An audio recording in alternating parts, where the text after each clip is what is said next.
So dito yung hugasan namin. Nandito yung ref namin. Lutuanan. Mga upuan. Dito kami kumakain.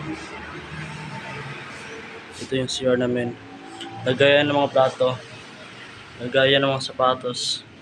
Ng mga equipments. Mga awards. Mga equipments. Dito din mga equipments. Dito naman ang aming kwarto.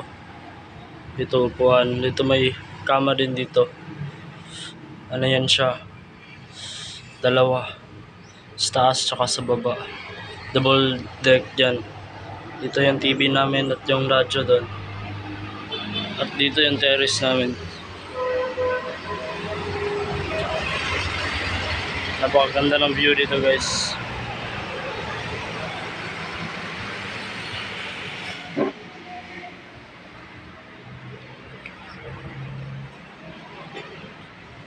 Then dito yung school na Sebastida Elementary School.